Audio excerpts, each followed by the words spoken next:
Тунганатх – один из самых высоко расположенных храмов, посвященных Шиве. Считается, что он был построен 1000, а по некоторым индийским источникам 4000 лет назад, и по легенде его строителем был один из братьев Пандавов, героев Махабхараты.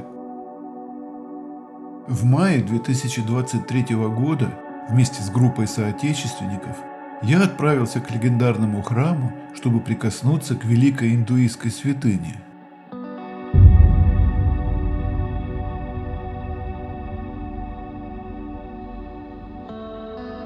На 2 джипах мы отправились в путь из мировой столицы йоги, города Ришикеша. Нашей целью был находящийся в 162 километрах небольшой поселок Чопта. Именно отсюда начинается паломнический путь, или, если хотите, трекинг к храму и находящемуся поблизости от него пику Чандрашили. Почти сразу за чертой города дорога стала постепенно подниматься, а справа по ходу движения поплыли живописные виды. Слово «Тунганатх» буквально означает «повелитель вершин». Находится храм на севере штата Уттараханд, на высоте 3690 метров над уровнем моря. Согласно легенде, после братоубийственной битвы на Курукшетре мудрец Вьяса посоветовал братьям Пандавам направиться в Варанаси, чтобы получить прощение от Шивы и искупить грехи. Однако Шива, не желая встречаться с виновными, по его мнению, Пандавами, покинул Варанаси и укрылся в Гималаях. Пандавы последовали за ним. Чтобы не дать обнаружить себя, Шива принял облик быка и присоединился к пасущемуся в долине стаду. Вечером, когда стаду пришла пора возвращаться, Бхима, отличавшийся огромным ростом и силой, встал ногами на вершины гор по краям долины и стал поочередно пропускать под собой быков. Все стадо благополучно прошло через него, за исключением быка Шивы. Бхима пытался схватить его, но тело Шивы ушло из его рук в землю и перенеслось в 5 разных мест. В каждом из них впоследствии пандавы построили храмы в честь Махадева, чтобы вымаливать у него прощение. Каждый храм соотносится с определенной частью тела Шивы. Спина оказалась в Кедарнатхе, руки в Тунганатхе, голова в Рудранатхе, туловище в районе Мадья-Махешвара, а волосы у Калпишвари. Все вместе эти храмы называются Панч-Кедар и являются объектами паломничества индуистов. Первоначально мы ехали по довольно неплохой относительно широкой дороге, однако по мере набора высоты дорога постепенно сужалась и в какой-то момент сузилась до одной полосы для движения в обе стороны.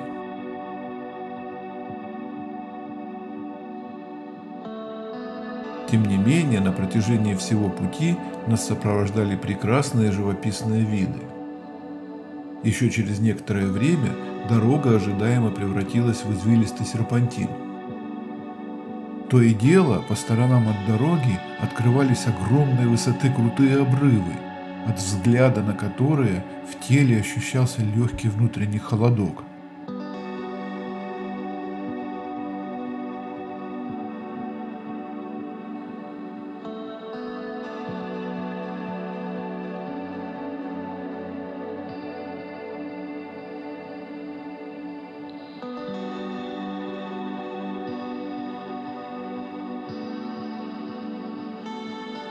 К вечеру, после 5 с небольшим часов пути, мы прибыли в Чопту. Поселок представляет собой совокупность аскетичных гестхаусов, столь же аскетичных кафешек и торговых точек с недорогими теплыми вещами.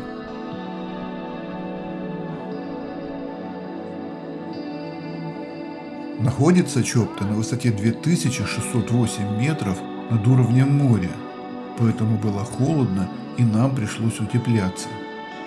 К счастью, в гестхаусе были очень толстые одеяла в непальском стиле, и никто не замерз. При этом ночью всем плохо спалось, по всей видимости из-за высоты.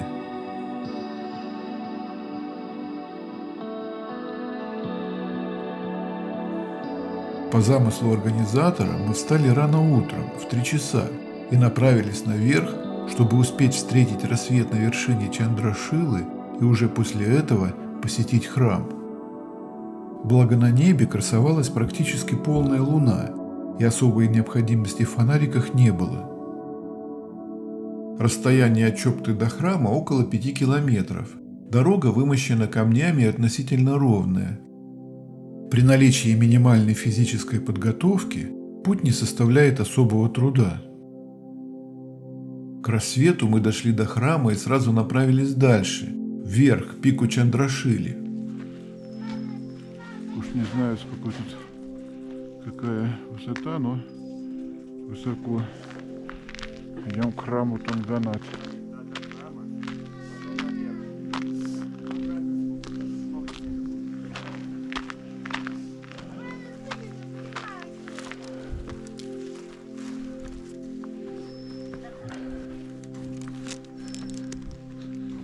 Тут уже прям снег лежит конкретно. Начиная примерно от храма, тропу покрывает слой снега.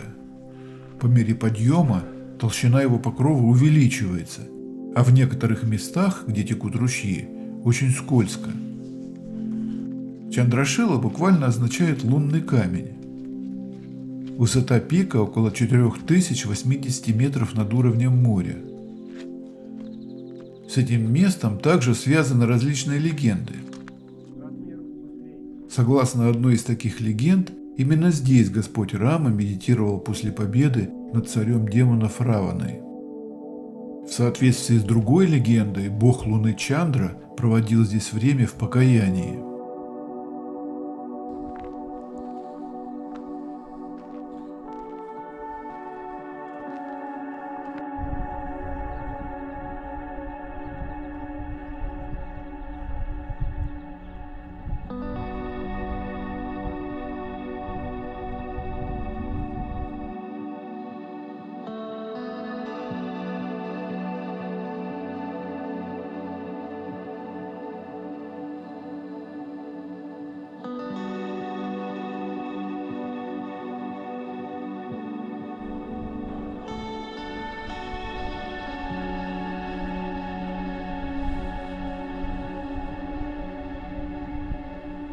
Да, тут скользко.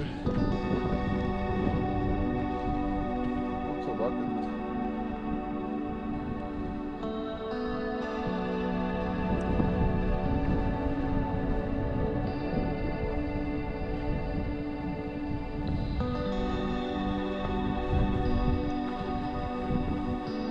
Преодолев нелегкий подъем, некоторые особо упорные из нас добрались до вершины и были вознаграждены поистине фантастическими красотами.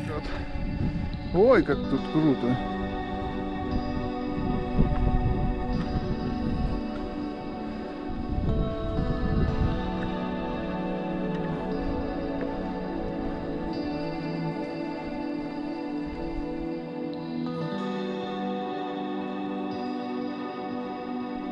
С вершины пика открываются живописнейшие виды на Гималайский хребет с одной стороны и долину Гархвал с противоположной. Несмотря на холодный ветер, на вершине было уютно и спокойно. Думаю, благодаря ее обустроенности, выражавшейся в наличии соответствующего религиозного сооружения и огромного количества пирамидок Уба или Дочи, а также зашедшему яркому солнцу.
Насладившись великолепными видами и произведя необходимые съемки, мы направились вниз, теперь уже к храму.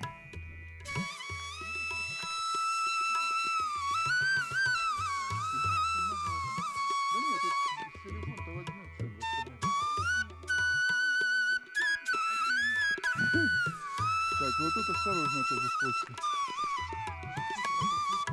Тут можно за перила взяться, да. Но не везде они. Разуваться? Не разуемся? Там еще до храма тут надо дойти.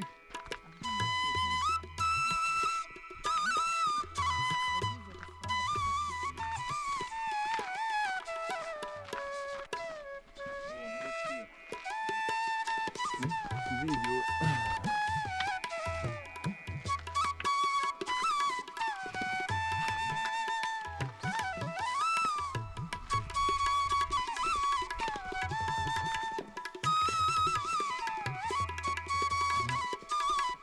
Такое место клевое.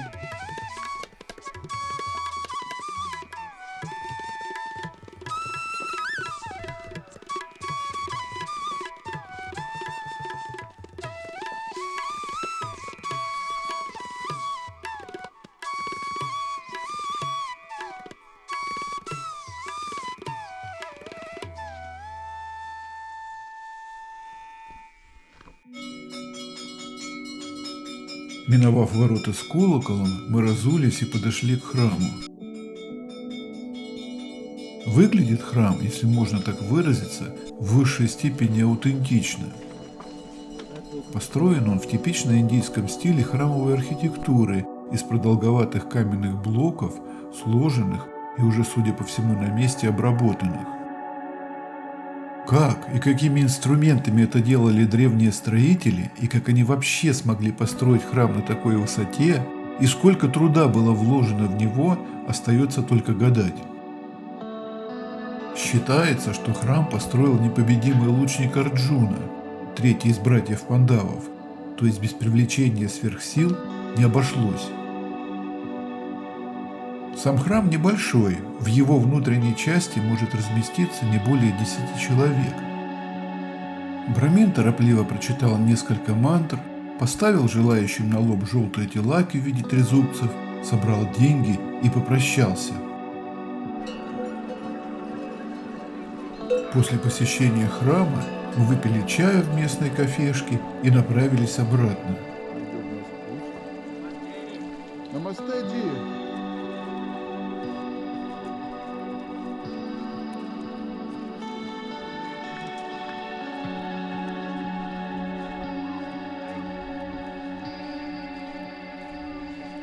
Я как-то.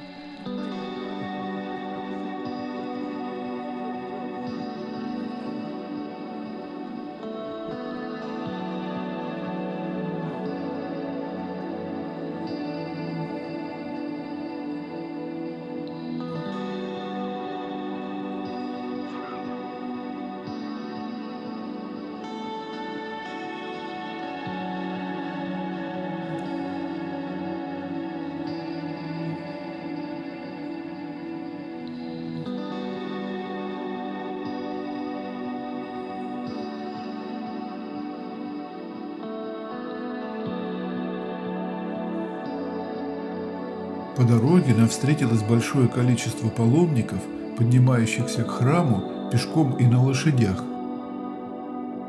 Тем, что шли пешком, было нелегко, и мы старались подбодрить их с помощью возгласов Хархар Махадев и Джей Балинатх. Паломники с энтузиазмом вторили нам и с новыми силами продолжали свой путь. Намасте, намасте. Ом Нама Шивай. Некоторые спрашивали, сколько осталось до храма и как прошел наш трип. В ответ мы сообщали примерное расстояние и говорили, что трип прошел прекрасно. Упар Бахутанда, minus degree. On Chandrashila, a lot of snow sliding. It's 1 more kilometer? I think it's about 1.5. Okay. 1.5. You little bit rest Yeah. and go. Yeah. Have a nice trip. Have a nice. अभी रेस्ट लिया अभी Yeah, अभी yeah, अच्छा. Have a nice trip.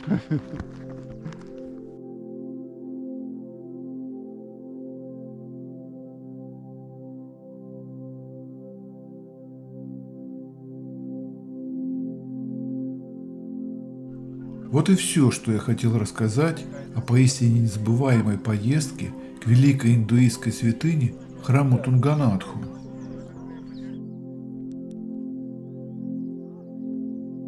В заключение хочется выразить благодарность за организацию нашей поездки Вячеславу Домовцу.